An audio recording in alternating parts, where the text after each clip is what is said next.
I'm Kelly Sadler, the commentary editor at The Washington Times, and this is Politically Unstable. Today, we're joined by Ambassador Sam Brownback. He is the co-chair of the International Religious Freedom Summit and was formerly an ambassador at large for the International Religious Freedom under the first Trump administration. Ambassador, welcome to the program. Oh, thanks, Kelly, and thanks for having me on. And I appreciate what all the Washington Times do. I've been reading your publication for years since I was in the United States Senate, and I've just really always appreciated your point of view. It's my point of view, by and large, and I'm glad it's out there. Well, as you're aware, the president just came back from a trip to China where he met with President Xi Jinping. Many things were discussed. There were not many deliverables, but it was a largely symbolic trip. Can you give us your perspective on how it went? And, what our diplomatic relations are with China, which is a closed totalitarian state, no religious freedom there.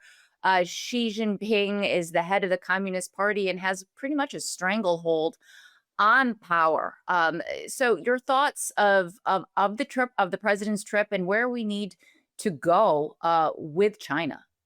Well, Xi Jinping is a modern Chinese emperor. I don't know that you could distinguish between him and any of the prior dynasties. I presume there's ways to look at it, but I'm guessing if you're in the Chinese population, you're just kind of going, okay, different name, same things happen. Yeah. I've got an emperor that sits on top of me. I can't change the weather here. The only thing I pick is whether I put on a jacket today or not. So it's just, that's the way the system operates. I thought President Trump got out of the meeting what he needed to get out of the meeting, which is really just to try to show the world, here are the two top leaders in the world. They can talk to each other. They can cool the temperature down. Just we can make things kind of move forward, recognizing that these are two systems in conflict now, in conflict, whether it's Russia, Ukraine, or Iran, Israel. These are puppeteers of China and Xi Jinping. He pulls the strings on all of it. We are in a new Cold War era, but it's hot in some places. This is just a very testy, difficult atmosphere. And we're too dependent upon China for too many things right now that are strategic to us, whether it's rare earth minerals or pharmaceutical supplies. We got to break those supply chains. The president knows that, but it takes time to get those things done. And meanwhile, you got to kind of, okay, let's dance around here on the fight floor for a while because we're not ready to rumble just yet.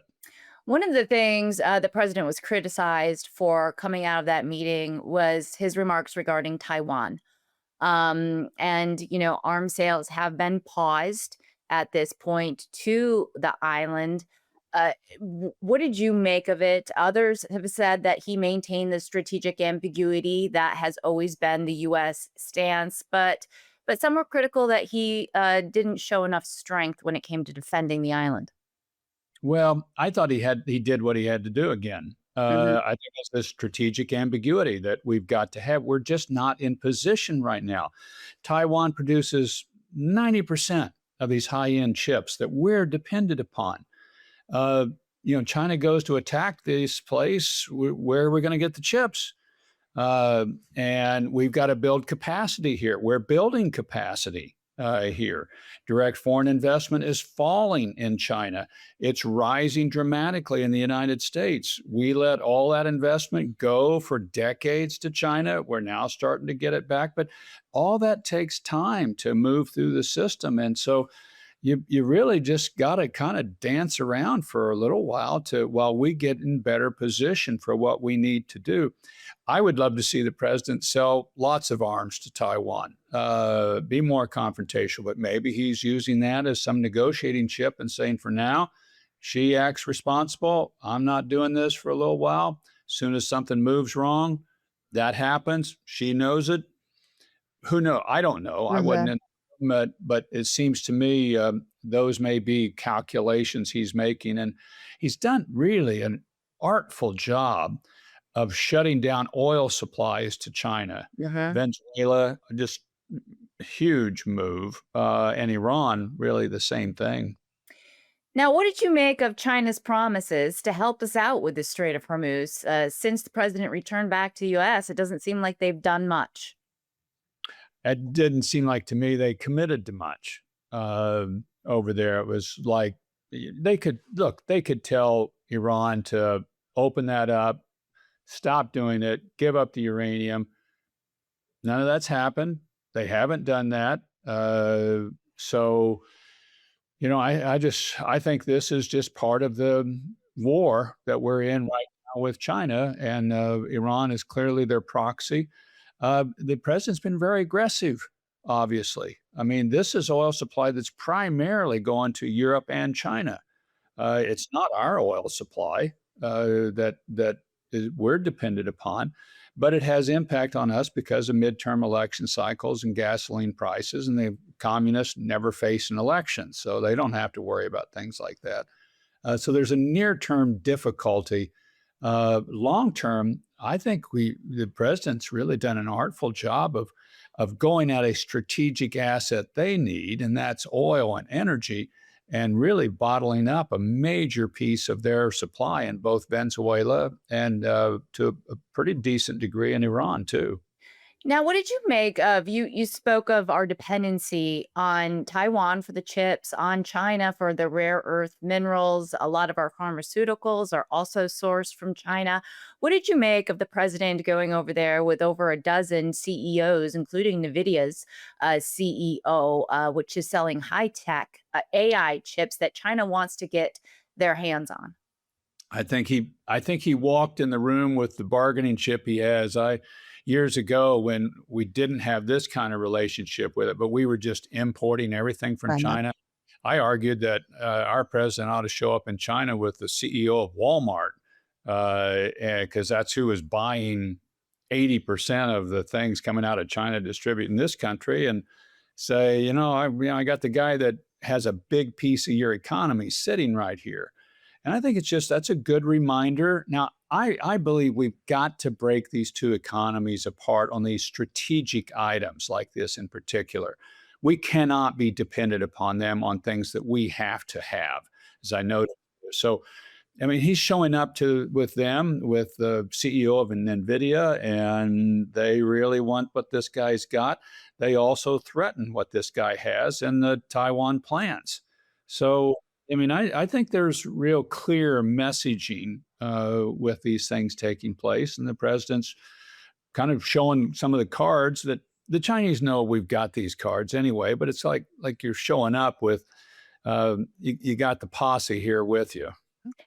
Now, you wrote the book, China's War on Faith. One of the disappointments I felt coming out of the meeting with Xi is the plight of Jimmy Lai in Hong Kong, who's been imprisoned. The president basically said uh, he didn't get very far with Xi on his release, but Ezra Jin, he might have, and there might be some movement there. Can you just tell our audience about China's war on religion and kind of the environment, the humanitarian environment that is happening over in China?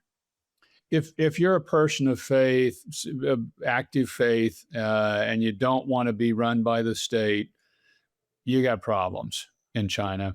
And it's gotten nothing but worse, substantially worse under Xi Jinping. It's really going back to a Mao era.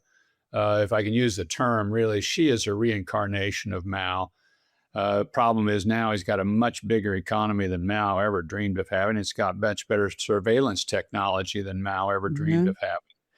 And he's just a tough hombre. This is a hard guy that we're dealing with. I wish he could get these guys free. It seemed Xi gave him more room on Pastor Ezra Jin than he did Jimmy Lai. These are cases that I'm glad the president brought up. It brings this issue to the forefront. But really, religion is something, obviously, communism is officially atheistic. They don't view people as having a spirit or a soul whatsoever. It's men, women are economic cogs in a machine. That's everything that we are. That's the only thing that we are. And so they just look at controlling religion, boxing it in, manipulating it if they can do it that way. But it is a part that they have to control the population. So I look at it as a strategic asset of ours. We should be pushing religious freedom. We should be pushing it for the Uyghur Muslims. We should be pushing it for the Tibetan Buddhists, the Christians, the Falun Gong. This is the weakness. This is the kryptonite to communism. It's a big part of what brought communist Soviet Union down. When Pope John Paul shows up in Poland, the Catholics there hadn't been to mass in decades, and he says, "Be not afraid." And the communists were on their back. I mean, that just took them out. And eventually, I mean, it took some time. We really need to look at our freedom of religion, their existential threat of religion, as a strategic tool for us in this confrontation we are in with the Chinese Communist Party. And I'm for China. My wife and I have an adopted daughter from China. I've been there many times. I'm banned now. But I love the Chinese civilization. It's not the Chinese people or civilization. It's the Chinese Communist Party that's the problem. How do we go about doing that and using religion as a leverage point? Christianity is one of the fastest growing religions in Iran, and that's all underground. But with China, I mean, they're cracking down on these underground churches. As soon as something, gets popular or people start attending, they're thrown in prison and they're put in these internment camps. How do we go about fostering religion in a communist country, which you just said the surveillance there nowadays is immense? I was there over a decade ago, and it was nothing compared to what it is today. I attended some underground churches. We were very sensitive and very scared to do that. But I mean, even the Bibles that they distributed to us were approved by the communist government and weren't the same Bibles that we have access to over here in the Western world. I think you raise it. I think you consistently bring it forward. I think you treat it like we did the Jewish refuseniks during the Soviet era, where this was a constant issue. We just said, look, you got to let these people emigrate to Israel if they want to go to the Soviet Union. And it became a real point of really pulling out the authority and the legitimacy of the government in the Soviet Union. You're treating your own people this poorly. And it became a cause célèbre globally. I think we bring people that have been persecuted for their faith into the White House, meet with them. I think we hold summits in the White House of world religious leaders and world leaders saying religious freedom is a right of the soul. It's the right of every individual to be able to have, and China doesn't allow it. And why? Why can't they allow their own people to practice faith freely? I think you bring it up, and then you bring it up in specific cases as well. Have the Secretary of State, the Vice President, travel to Dharamsala, India, to meet with the Dalai Lama strategically. What is it that you want to see happening in Tibet, and the appointment of the next Dalai Lama? I think there's a lot of ways you can message this on a very consistent basis, but all of it's about raising the profile of this and saying this is a central issue for us. It's a central issue for the world, and we're going to press it.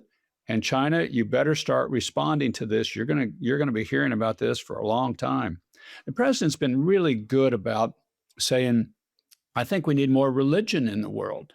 Uh-huh. Well, China needs more religion too. Yeah, no, absolutely. She is going to be coming back to the United States for a visit this fall, the second time that he's been here under President Trump. What do you anticipate coming out of that meeting? How should the president approach that meeting? And just where do we go from here, from the progress that was made with the president going over to Beijing? I kind of think it's too early to answer that question. You just came through what I thought was a successful summit in the sense that you showed the two global leaders sitting and talking calmly to each other, and you started to lower the temperature around the world, which we need. Um, they want, I think, I don't know what their view is, but now you got this period of, okay, how do they react? How do we react afterwards? What happens in Iran? What do the Russians do? Because Mhm. those are their two attack dogs that are in the fight right now. That China has clear operational authority over each of them. And then that probably sets all the tone for this next upcoming summit. I just think in the back of our mind, we got to think about, okay, right now, we've just kind of got to keep this thing at a lower simmer. We got to get the temperature down. Meanwhile, we've got to break these supply chains. We've got to get free from communist China's control. We've got to start confronting them in a lot of places around the world where they're operational. And we got to keep them out of Taiwan. A lot of this may just be trying to keep them off balance and from attacking. Uh, but we're kind of in this place where it seems like to me that we're playing for some time. Now, after the president left Beijing, she was visited by President Putin from Russia. They last year came out and said that they have a strong relationship. Where is that? Was that symbolic? And how close do you think China is in its considerations of invading Taiwan? You know, people say usually give it a 2 to 5 year timeline, but given the situation that's happening in the globe right now, the fact that we've gone to war with Iran, the fact that we are looks like we're on the precipice of perhaps liberating Cuba. We have, toppled the Maduro regime in Venezuela. We've reclaimed control of the Panama Canal. I mean, wouldn't that make China think twice about making a major move on Taiwan? I would think it would. I'm praying for to see these dictators fall like dominoes. And President Trump's the kind of guy that can do it. And if these midterm elections don't go well for the Republicans, Mhm. where we lose the House, if both bodies lose, you're going to see the president shift towards more of a foreign policy agenda where he runs the control, because the Congress is just going to be after him the whole period of time. They're not going to do anything that he wants done. And I think that would keep the Chinese off balance. And you don't know. One of the beautiful things about the president is his unpredictability. Mhm. Uh, you don't know which way he's going to go, and I don't know if he does on any given day that he reacts to the situation and what seems to work in that particular case. Um, it's a very worrisome time in that sense. It's also, I think, a president that's played some really good strategic cards overseas. He doesn't get any credit for it. I mean, he just doesn't get any credit anywhere for it. I think the move of Putin coming right on the heels of the Trump meeting, clearly symbolic, clearly something probably Putin wanted a lot more than she wanted, because it messages to the world, okay, Russia and China, we're tight. And they signed a whole bunch of agreements, Mhm. and there are agreements signed between the United States and China. But that tells the rest of the world, okay, do you want to be in that gang? Is that the gang you want to be with, these authoritarians that attacking Ukraine and domineering? Or do you want to be with an open society, Western civilization? It may have difficulties with Trump, but it's an open society. And I think most of the world, certainly Europe, when you're given that choice, we're with the Americans. I don't care for this guy right now that much, but that's who we belong with. That's who we actually are, ideologies. And that's what you've got going on. Really, this is a war between communism, authoritarianism, totalitarianism, and Western civilization. That's what this is. And it's easy for people to see if they're looking for it. Ambassador, one of the advantages, quite frankly, these dictators have over the president of the United States is they're dictators for life. The presidency can change every 4 years. Administrations can change every 4 years. We don't know if we're going to have a President J.D. Vance that's going to continue the America First strategy, or if it's going to be a President Kamala Harris, who has proven in the Biden administration kind of feckless when it comes to foreign policy. I mean, isn't that an advantage that she has and that Putin has, and that they're viewing this administration as, okay, you're termed out in another 2 years. And so we can just take whatever you give us, and then the administration will change again. You can look at it that way, and there's certainly assets that way. I mean, because oil prices impact us, and she just kind of, okay, we'll ride on through it. But these dictatorships are inherently brittle. When things go to break, it breaks. Because there's no support amongst the population. In Iran, if the public could throw that regime out, they would be gone. If they weren't being gunned down in the streets, they would be gone. They'd be out of there. Well, that's brittle. I mean, that it's going to break, and that's going to happen to China. The Chinese Communist Party is going to break. And it seems like these communists at times, they're just a certain amount of time the public will take it, and then there'll be some black swan event that'll happen and the thing breaks apart. We didn't really see the Soviet Union collapsing when it did, and the thing just went. So, and I could clearly see that happening with Putin as well. So, yeah, they can just act and they can ignore the public and all these sort of things, but they are inherently brittle. That's why religion is such a key piece of this. That's an eternal institution. Mhm. That's something people stay with, and it's going to be there when the dictator comes and when the dictator goes. Um, Pope Leo. I just want to, you've talked about the president and how he should be putting religion at the forefront when he's engaging with China, with Russia, especially with China having these summits at the White House and whatnot.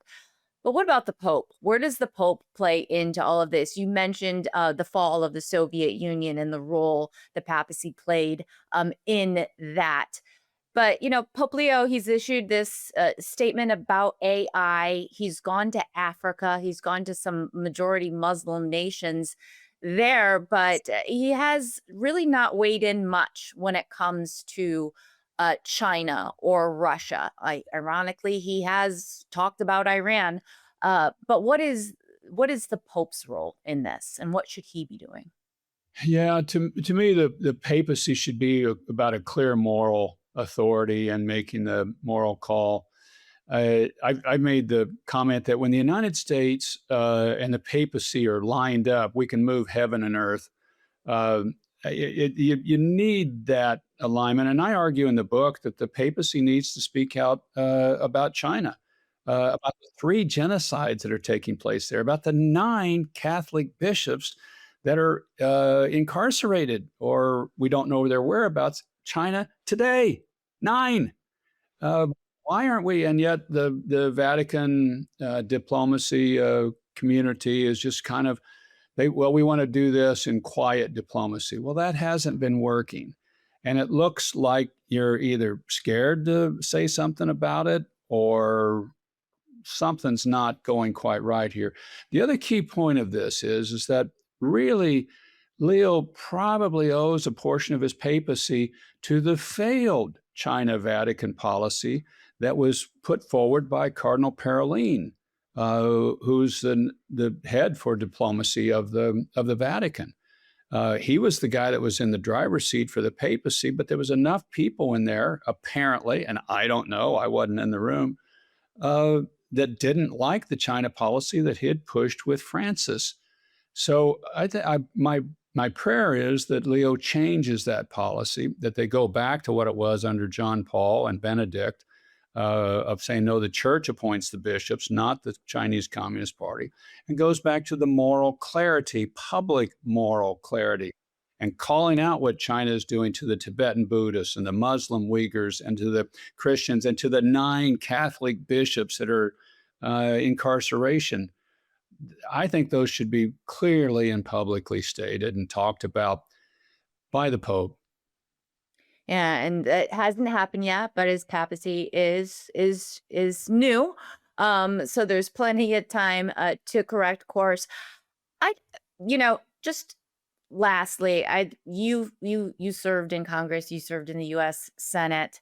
There was a war powers vote that Speaker Johnson did not bring to the House floor because of concerns it would pass, and that would be limiting President Trump's ability to finish out this war with Iran, or this conflict with Iran. Given the fact that we're heading to the midterms, there seems to be topic in the press every single day on affordability. Midterms historically do not go well for the party in power, which are the Republicans right now. Where do you see things going? Where do you see things heading? I'm concerned the president might make a bad deal with Iran because he needs gas prices to be lowered for Republicans to maintain their majorities in both chambers. Where do you see this heading? Do you see Congress passing a War Powers Act limiting the president? Politically speaking, where do you see this all headed? Yeah, I doubt that happens, and even if it did, you're not going to get it through the Senate at this point in time. So, I mean, it would be important. It'd be interesting symbolically, as you point out, midterm elections and the pressures on the president to do some deal to get this oil flowing through the Strait of Hormuz, which isn't really the oil that comes here, but it has a global impact on the supply and the cost of oil and our gas prices here. I am concerned about that pressure making a bad deal. And to me, a bad deal in Iran is leaving this regime in power. Because they're a wounded bear. As you pointed out, we've got one of the fastest growing Christian populations on the planet in Iran, and you leave that wounded bear in power and you start turning another direction, they're going to hunt those Christians down. They will have to flee. It will be ugly. And so I hope he stays the course. The president's brilliant about being just unpredictable and kind of seeming like he's everywhere to keep people guessing. It's been one of his assets. And my hope is here, he's trying to keep everybody guessing, but at the same time, his eye is on that prize that ultimately this regime has to go in Tehran for there to be peace in the Middle East, there be peace for Israel, or now for the Arab countries too. So there's a lot of communities in that area, and I'm hopeful we're starting to organize more aggressively the opposition in Iran and arm them to be able to confront and deal with that Iranian regime. Well, we will be monitoring the situation at the Times, of course. There was reports that the president had calls with the Arab nations over the weekend and demanded that they normalize relations with Israel by joining the Abraham Accords. And if that happens, if the Castro regime falls, if we've got regime change in Iran, you've got really China in a tough spot, in a better spot vis-a-vis our leverage over them, as well as Russia. But Ambassador Brownback, it was wonderful speaking with you. Thank you so much for joining Politically Unstable. We appreciate your time. Thank you, and I hope people get the book. They can get on Amazon, China's War on Faith. Hope they'll order it. All right, thank you.